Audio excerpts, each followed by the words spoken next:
Buraxılış imtahanına düşə biləcək sual tiplərindən biri ilə tanış olaq. Klasteri tamamlaya bilən ifadələri müəyyən edək.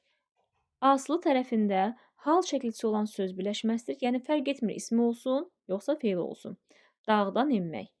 Yəni, feili birləşmədir. Asılı tərəfində çıxışlı qal şəklisini görürük. Biz variantlarda, baxın, belə suallarda ən rahat formada cavabı çıxaracaq məqam olur. Yəni, frazeoloji birləşmələri götürmək lazım. Çünki sizi frazeoloji birləşmələrlə çaşdıra bilərlər. Çünki qaydaya görə frazeoloji birləşmələr əsas və asılı tərəfinə parçalanmaz. Yəni, buna görə də biz burada ürəyi getmək bunu çıxırıq, bir də həvəsdən düşməyi çıxırıq. Çünki bu hər ikisi frazeoloji birləşmədir. Halbuki həvəsdən düşmək çaşdıra bilər, dan-dən çıxışlı qal şəklisi. Ürəyi getmək də bəli, bu mənsubiyyətdir. Yəni, ümumi olaraq yenə də frazeolojidir. 1 ilə 3-ü variantlardan çıxmaq lazımdır. Və geriyə qalır hərbi xidmətlərində çıxırıq. Nəyə görə?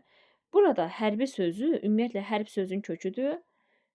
Yəni, hərb sözün kökü sayıldığına görə i orada leksik şəkilçidir. Bunda çıxırıq. Qarabağın gözəlliyi, yiyəli hal. Bizim vətən, im, yiyəli hal şəkilçisi. Bildiyimiz kimi biz və mən əvəzliklərində yiyəli hal şəkilçisi im formasında olur. Bir də yola baxanda, bəli, həqiqi mənadır. 4 feili birləşməmiz, 5 ismi və 6 da ismi birləşməmizdir. Cavab olacaq E bəndi.